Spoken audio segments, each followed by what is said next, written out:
Hello out there and welcome to Public Conscience. This is the anti-corruption program produced by the Progressive Impact Organization for Community Development, PRIMOG. PRIMOG is a civil society organization with the mandate to promote good governance, participation, and accountability in Nigeria. I am Adaobi Obiabumo with Chidozie Ogunaya.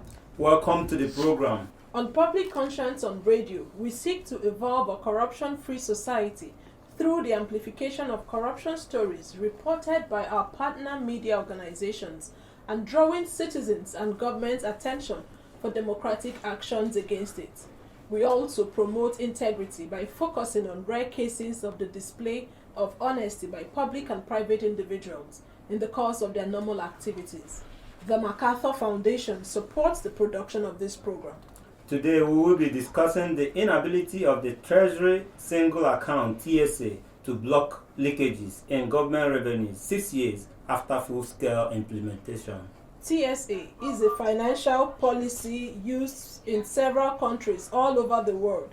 In Nigeria, the policy was introduced to entrench accountability and transparency and to reduce the incidences of fraud, collusion between heads of government, ministries, departments, agencies, and bankers to rip off public funds. In August 2015, President Muhammadu Buhari directed all the MDAs to implement the TSA. But despite this effort, the TSA failed to stop the leakages in government finances, as investigative report by Daily Trust has revealed. This is very worrisome because one of the key objectives of the TSA was supposed to achieve for a fragile economy like ours was to establish a unified structure where all government funds would be collected in one account. It was expected that sustainable revenue would be generated to reduce borrowing and improve the government's fiscal policy, among other benefits to the government. The unfortunate thing is that some civil servants are said to have found dubious means of circumventing the TSA, especially in the manner they handle expenditure, dashing the hopes of nipping government revenues leakages to the bud. Today's program is aimed at taking a closer look at the weaknesses of the Treasury single account, which continue to give rise to fraudulent loss of government revenues and the need to tackle the danger urgently. Whether you work for yourself, a private firm, or the government, today's conversation affects you as far as you are a Nigerian. And that is because public funds being lost to corruption can fix roads, healthcare centers, pipe-borne water, and other critical needs of citizens. So feel free to let us know your assessments of the Treasury single account since its implementation in 2015. Why is the TSA unable to stop leakages of government revenue? And what measures must the federal government put in place to strengthen the TSA policy against corruption? So be ready to join us through phone and text messages in the course of the conversation.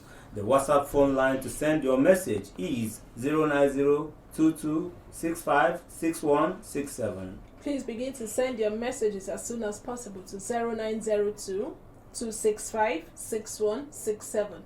That is 0902-265-6167. The numbers to call will be given shortly. Here is a quick reminder of what we are talking about. Revenue leakages continue despite full-scale implementation of the TSA policy, and according to an investigative report by Daily Trust. The crux of this matter is that the TSA policy has not significantly improved public finance management and accountability. Rather, the situation has given room for corruption. And according to the Society for Forensic Accounting and Fraud Prevention, a whopping 2.5 trillion naira is lost yearly in Nigeria due to public sector fraud and corruption. And joining us in the studio to further look at the failings of the TSA are Daily Trust reporter Chris Agabi and a political economist and public development researcher Adefolari Olamileko. Gentlemen, you're welcome. Thanks for having us. Thank you. Chris Agabi. Could you give us an overview of your report and give us a sense of the workings of the TSA? Okay. Once again, thanks for having me on this show. Basically, what the report intended to do was to review the entire architecture of the TSA 6 years down its implementation officially. Of course, you're aware it started even during the Jonathan regime, but somehow the push that gave Philip to its implementation came during the President Buhari regime. And basically, like your intro noted, the TSA is to aggregate all government revenues into one pool of account. Of course, the framework, the guidelines, everything was developed by the Central Bank of Nigeria in partnership with the Federal Ministry of Finance, the Account General of the Federation, and all of those other critical agencies. So all of the MDAs are supposed to, MDA, that is Ministries, Department, Agencies of Government, are supposed to maintain an account at the CBN where all of their lodgements will happen. And of course, also their withdrawals. So, of course, you're also aware that in the past, MDAs maintain accounts with deposit money banks. And we're also aware that some MDAs had in multiple hundreds of accounts. There was an instance case where one agency had like 600 accounts, different accounts in all manner of banks. So before now, those accounts were platform where some of the CEOs of these agencies use in siphoning funds. Some of these monies sometimes were even lost to the bank because you forget, the agency might even forget they have an account existing in one bank somewhere. Some are kept for a long time, yielding interest for them secretly. So the TSA was aimed to stop that. Now, basically to some extent, a lot of those accounts were shut down because all the funds were moved to a pool. And what that meant was that the federal government knew exactly where their funds were, which MDA had more funds, which MDA didn't have much funds, which account had funds, which account didn't have funds, and stuff like that. And again, there was this tradition where MDAs constantly went to the banks before to borrow funds. A particular MDA will claim they don't have money to pay staff, meanwhile they have funds, but they go to the bank just to get loans at certain ridiculous interest rates from the banks, connivance of the banks, of course, so they can make some cash out of it. But the TSA reduced that, in fact stopped that practice completely. So, which is why it's difficult now to hear that a particular MDA is going to the bank to borrow money to do anything, because at each time government knows whether you have money or not. And if they're going to borrow money, of course you are not the one to borrow, the government will borrow on your behalf. So down the line, 6 years, we've still noticed that yes, in as much as there are gains, there are also situations where the process is being abused, of course, from the same civil servants who have found ways of circumventing the process, particularly in terms of using the funds that have been accrued. So they found ways of how to take out this money without following due process. Okay, let me come in here. The TSA, from your analysis, is meant to block some of these leakages that you have identified. Having MDAs pull their funds into the consolidated revenue account by the CBN. Or you have also said now that some civil servants have also found a way of circumventing the process. Could you expatiate on the ways that some of the civil servants are circumventing the process? Okay, now in the course of the report, and based on my interactions with the civil servants themselves, of course anonymously, some of them said if you look at the bulk, a lot of the funds that come out of the MDAs, most of them pass through private accounts of the civil servants.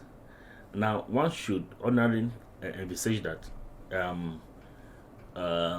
except money that is directly, you are the direct beneficiary of that money, it shouldn't go to your account directly. It should hit the account of the beneficiary, because that was what the TSA was intended to do. You have a claim, they process it, they put your details, they pay you straight from the source account. But it's not happening in a lot of the cases. They'll process the documents, the memos, all of that, but then they will now pass the funds through a particular account of an individual in the ministry, who will now disburse on behalf of the ministry. Of course, that process has already created opportunities for certain things to happen. But that process itself is illegal.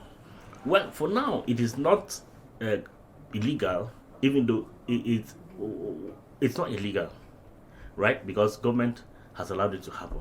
Because you register on the GIFMIS platform, and government recognizes that. But again, what we're saying is, if you have to move money, maybe we're going to pay 10 people, and they move that money through one person's account, definitely certain things the will transaction happen. is not transparent. It's not transparent anymore. And sometimes you're even going to pay a vendor. You're paying through an individual to pay a particular vendor, because maybe the vendor is not registered. I need to move the money. It leaves room for corruption, no doubt. Are there other ways the TSA is being exploited by the civil servant? The other ways basically, and one key other way again is that as a corporate entity, for you to benefit from government payment, you also have to register on the GIFMIS platform, and all of those due diligence may have happened. But I think there are still corporate organizations who are getting funds from government without being on that platform. So that's the way they also do it, that you are paid without being on that platform. So there's a lot of maneuver. Yes. There. I think at this time we'll get to Adefolani. Welcome once again, Adefolani. And you've been listening to Chris. Well, let's have you react to the report and your own assessment of this TSA so far. I think Mr. Chris has given us a very laudable and very open, understanding of how TSA works and why it is necessary. But let us just give it a little bit background of why we even need TSA. I think TSA is one of those programs, those policies that World Bank, IMF introduced globally in trying to make sure that nations all over the world be able to gather their funds in a way that can make them have enough for the economy. And also for Nigerian case, it started far back as early as 2004-5 when this narrative of due process had to come into Nigerian governance structure. That was when TSA began, but it wasn't that full-blown until during the Jonathan period and thereafter. So the issue about TSA for me is more or less like a situation whereby we have created in-house, self-inflicted economic sabotage among ourselves in Nigeria. In the sense that the government planned a particular process to safeguard its economy through financial due diligence and prudence. But the people that are responsible for the management of such also make use of it and make away with it and try as much as possible to help themselves out of it. And that is the situation we have found ourselves. And for what Mr. Chris said, there are a lot of loopholes. Apart from people being on that particular platform to pay government, there are also payments that we normally make. How many of us are making use of remittance? Remittance goes straight to TSA account. But when we make such payments, we discover that at the end of the day, it is being made away by civil servants or public servants that are being responsible to manage that particular fund. So the issue is not how are we going to stop it? What are the means or ways we are going to get at the bottom of it so that we can stop it? And that's where we are at this platform today. If we stay by what TSA is all about, Adobe, it's supposed to run, MDs are supposed to operate a zero-based account. No, the banks actually. The banks, yeah, right?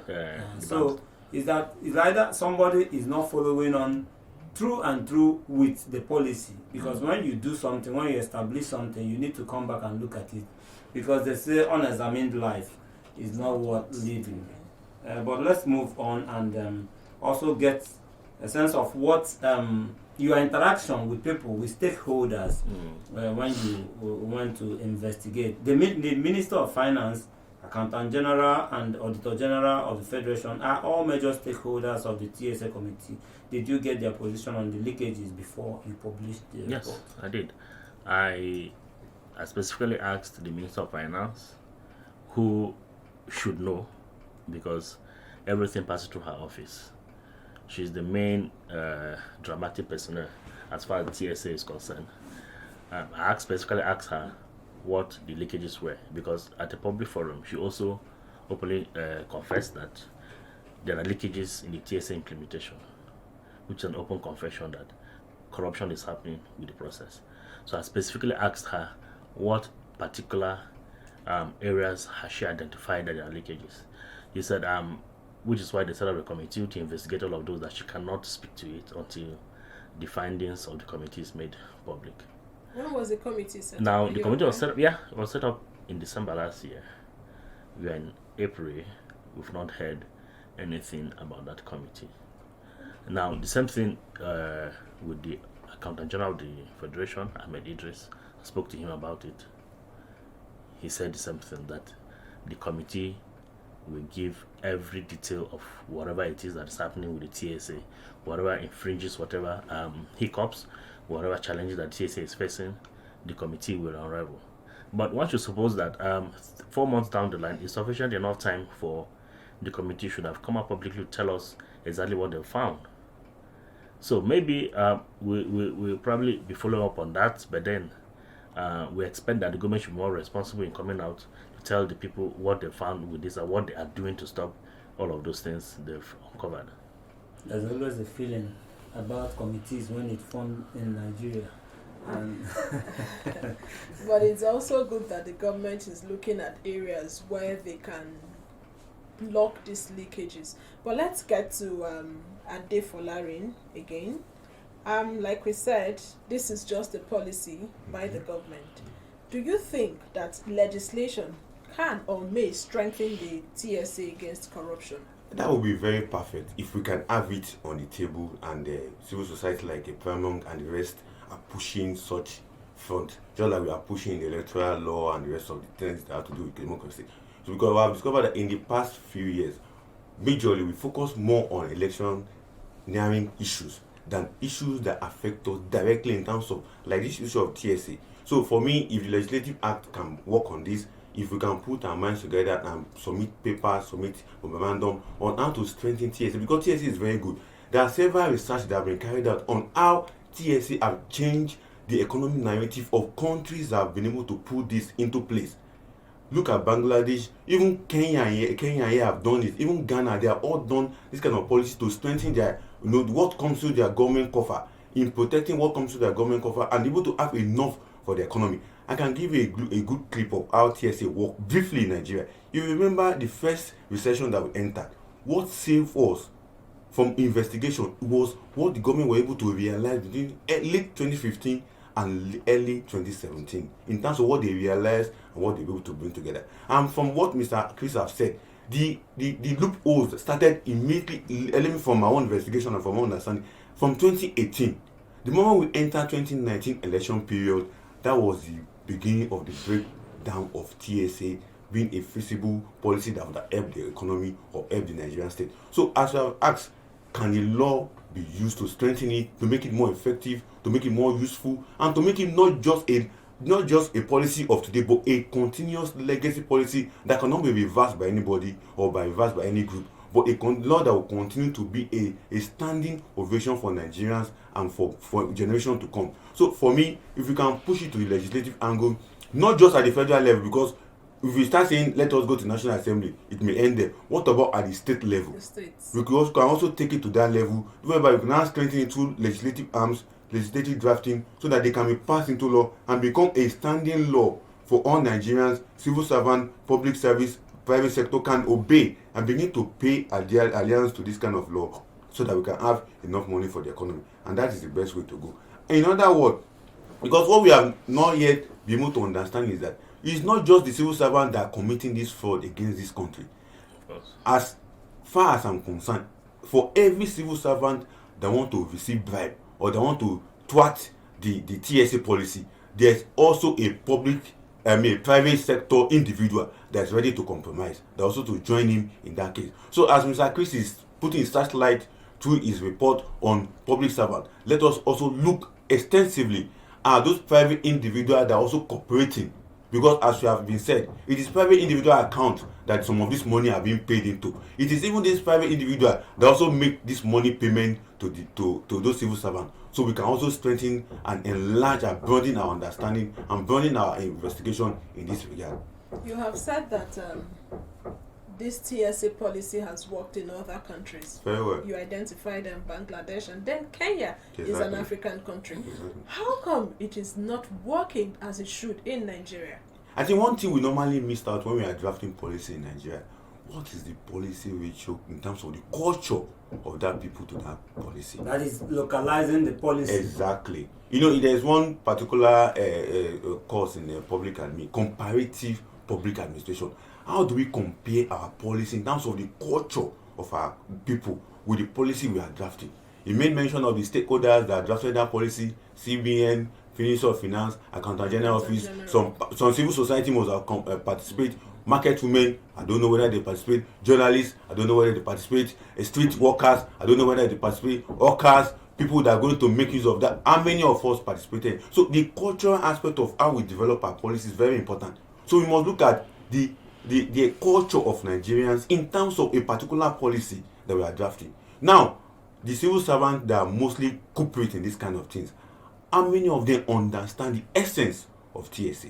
Because to them, TSA have come to block their garri or their whatever, their butter and bread. That's what TSA have come to do. So they must find a way around to liberate themselves and get away with what they want. And that's what has happened. How will government understand that for us to be able to get this policy to work down to up aspect of Nigeria, let us bring everybody together so that we can educate, enlighten ourselves, and get involved in the policy drafting. Not just some people sitting down, bringing consultants together to come and draft. What about the people? What about the civil servant union? The unions of public servants and civil servants, how many of them participate? The union leaders, what do they know about TSA? Because at the end of the day, dues will be paid.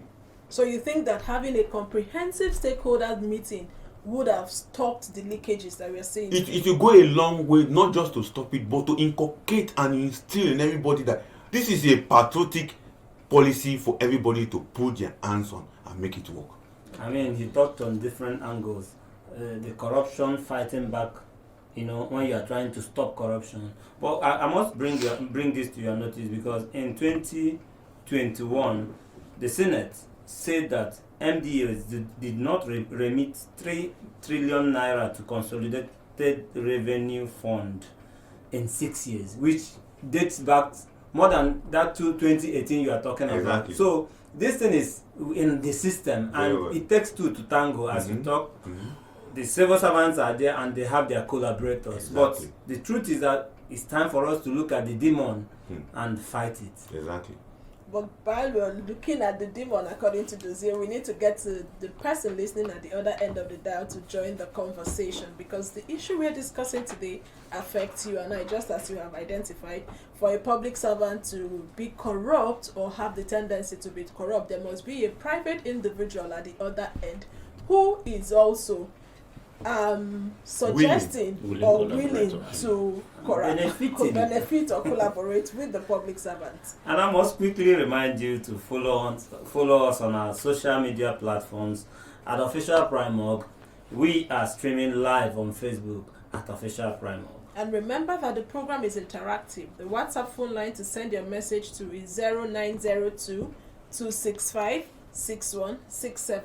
That is 0902 265 6167. This number is for messages only. Would encourage you to send your messages now. How would you react to the conversation? Why is the TSA unable to stop leakages of government revenue? And what measures must the federal government put in place to strengthen the TSA policy against corruption? And do you think that the TSA is a sustainable economic policy? And how can it be strengthened? So many questions to answer, and have your say. Okay, we'll continue with the conversation. Let's shift now to Chris Agabi. There are calls for review of the TSA policy. Do you think the policy review is the way to go, or what should be the best approach? Okay. Go ahead. Okay, all right. The review, in as much as it's necessary, I think we'll probably need to be more deeper.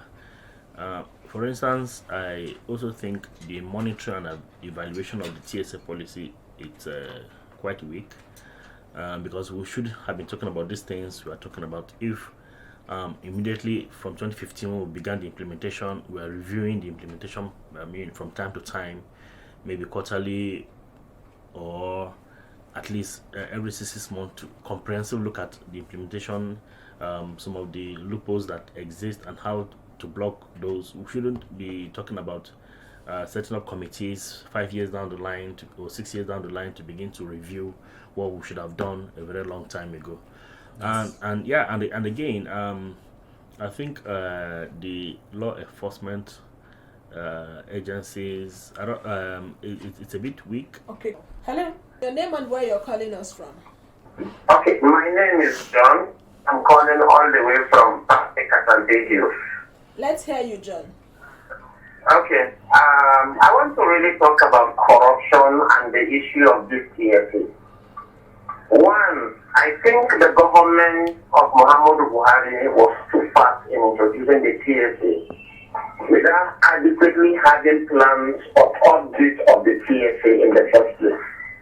And now the TSA team, number one, slow our economy because everybody was trying to fix it into the system.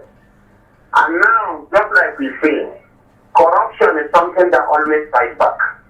At the end of the day, people have been able to develop a system to beat up whatever the TSA is. My advice to the government, get the professional people who know about this thing. Let them keep on updating on TSA. That will help our economy and it will help our government. Thank you very much.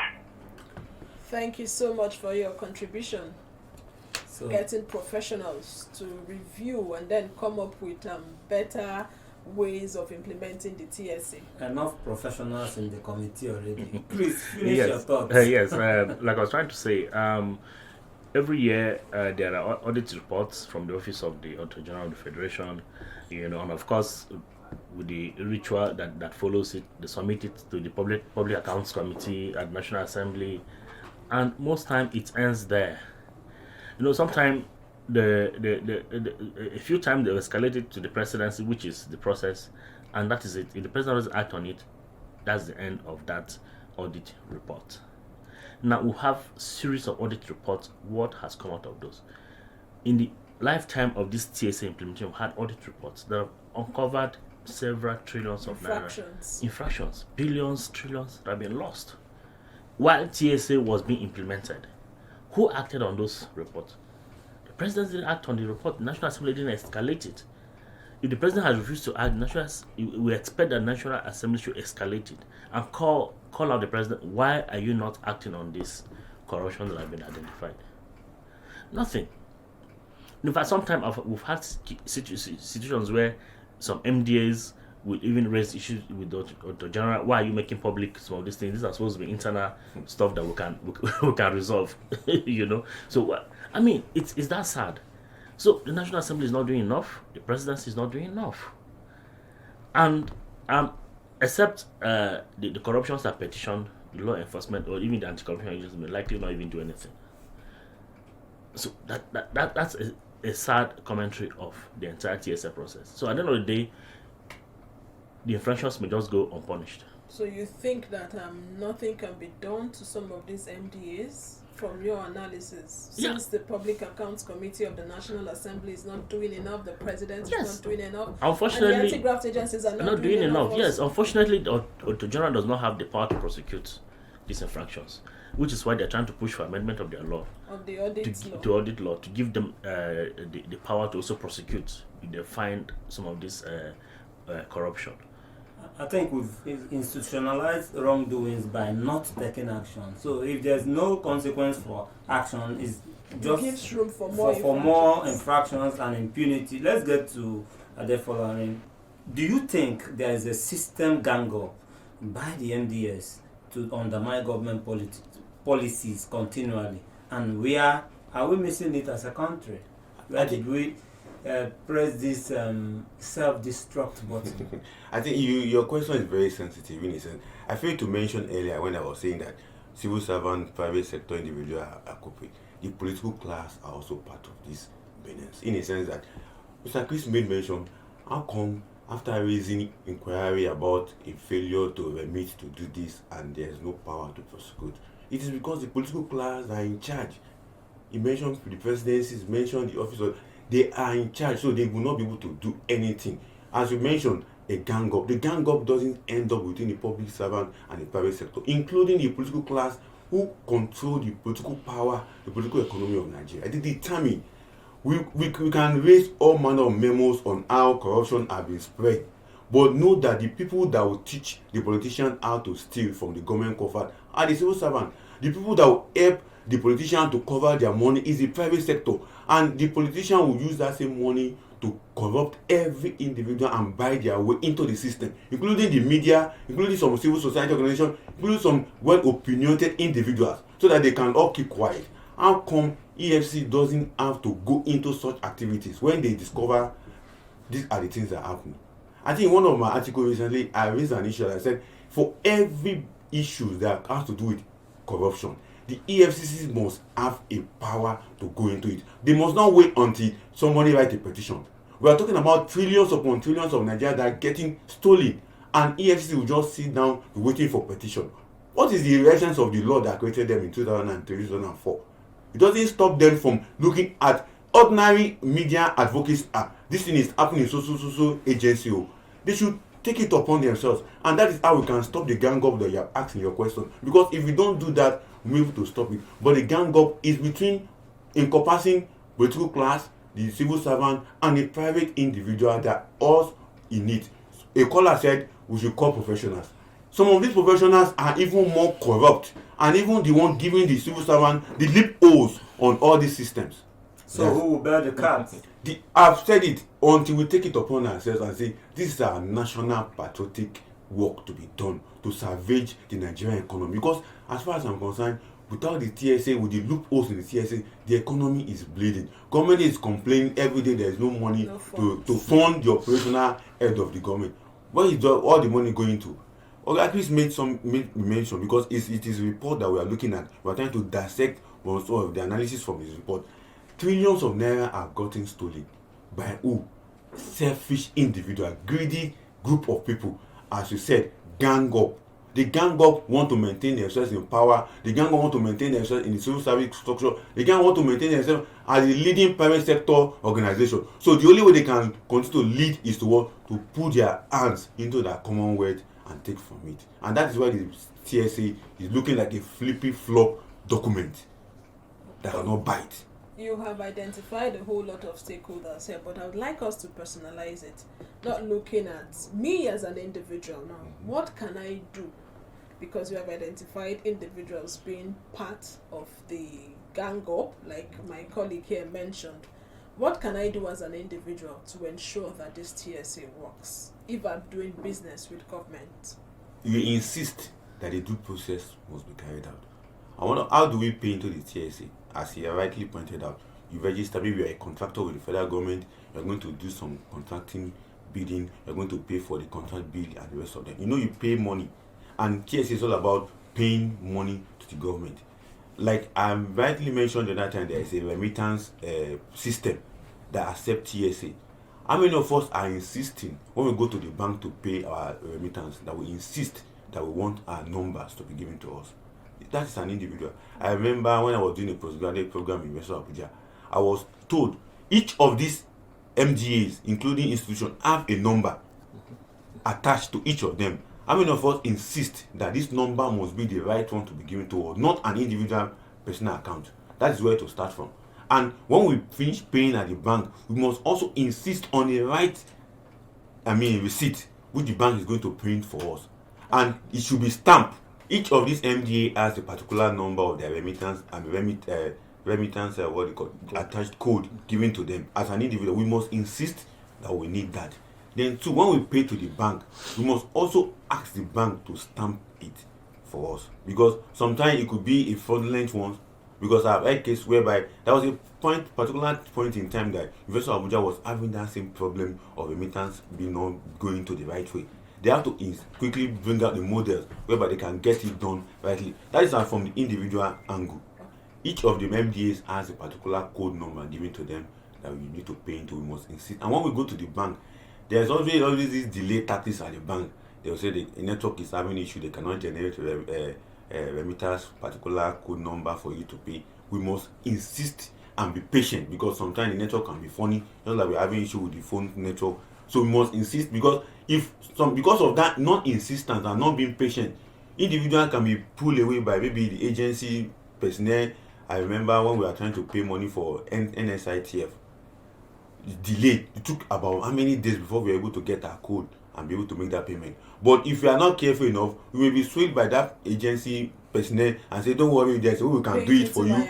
Pay into my account, let me do it for you. And these are the ways that this public servant make away with the government money. So these are things that individual can do. Let us insist that the right thing is done.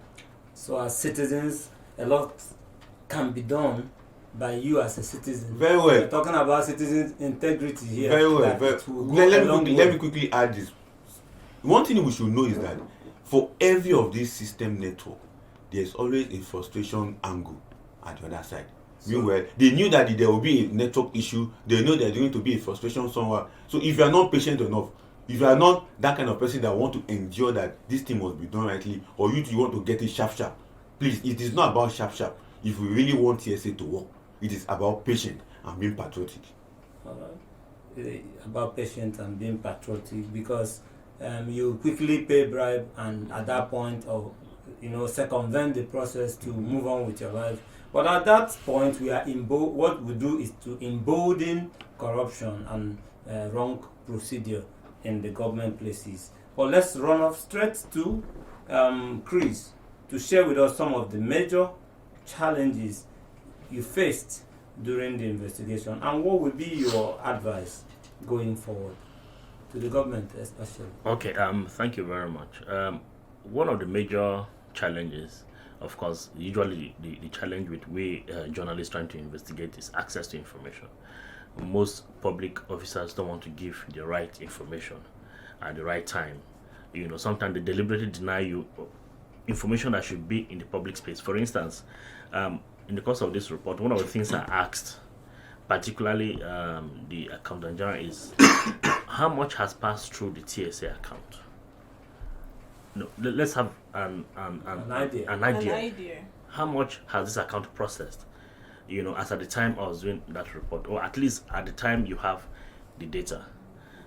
That data was not provided, and so he didn't give you. No, he didn't provide that data. Now, but we know, in the initial stage of this TSA implementation, those data were being provided. In fact, he in one of the times he provided data, at that time about 30 trillion had passed through the system, just a few years down the implementation. Now that tells you there are resources in this country. Now I don't know why they've stopped making that information public, but if they make the information public, of course the money comes in and goes out.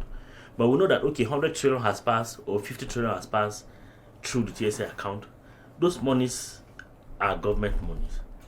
Now we now begin to interrogate that data. Okay, how much has the government has spent in between this period of time?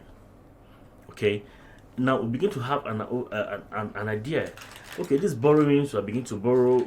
We're borrowing to find, is it needful?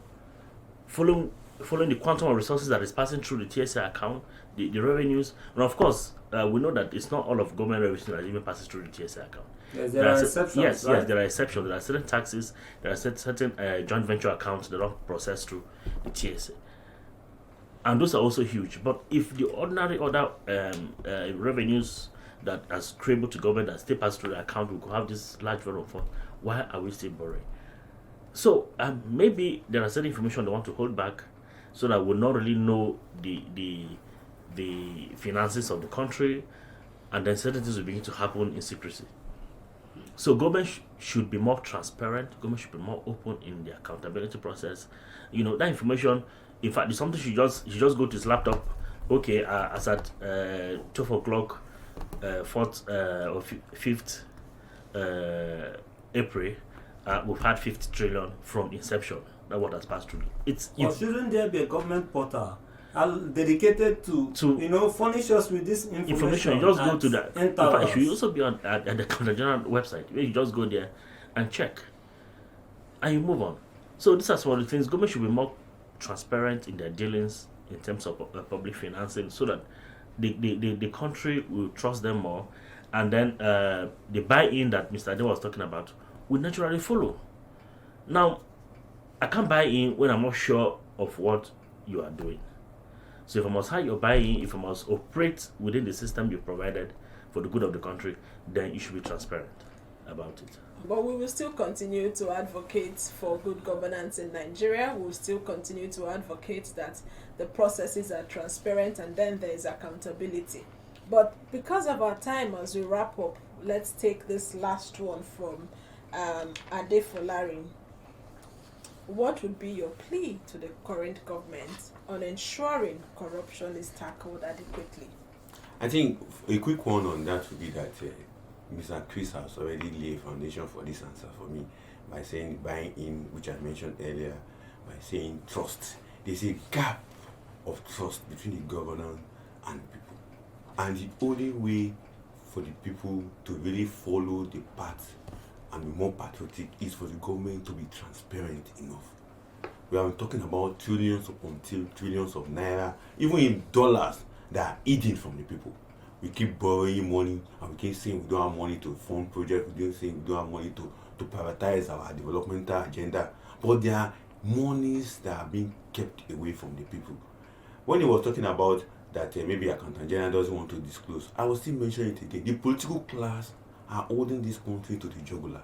They are responsible for the kind of information that we get, the kind of information that we need. When he said that maybe we can get the feedback of what is being given to or what we are making from TSA in the website, make point by point as each person is paying to TSA, we can be seeing it as it's dropping. If as Mr. Ade is paying 1 naira, Mr. Chris is paying 2 naira, it is dropping according to the system. You can do it, but what do we have? We have a government that is not ready to do the right thing. But we must encourage them. We must plead with them. Please do the right thing. And the only way to do the right thing is to start now.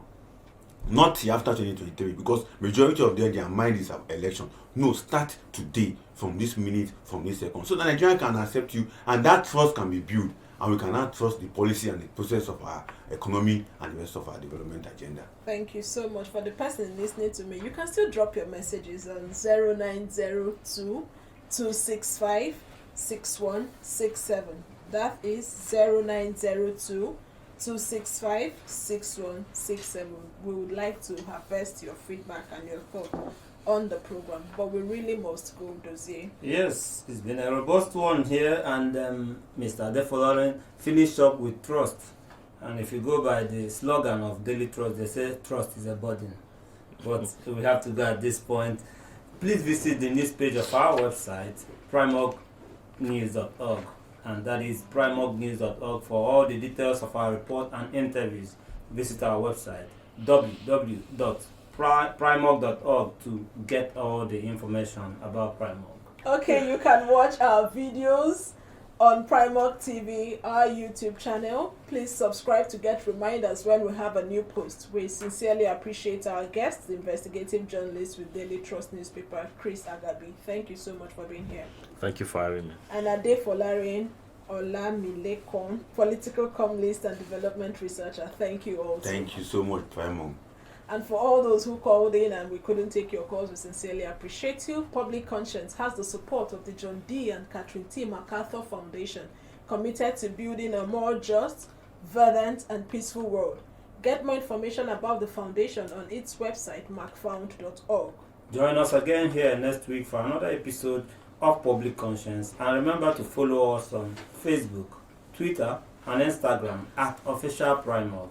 I am Chidozie Obonnaya. And remember that birth registration and birth certificate are both free if your child is under 18. Help stop the corruption in the birth registration and do not pay for birth certificates. Also remember that you can give us information or hint about corrupt acts through our phone at 0902 265 6167 or info@primorg.org. I am Adaobi Obiabumo. Stay safe.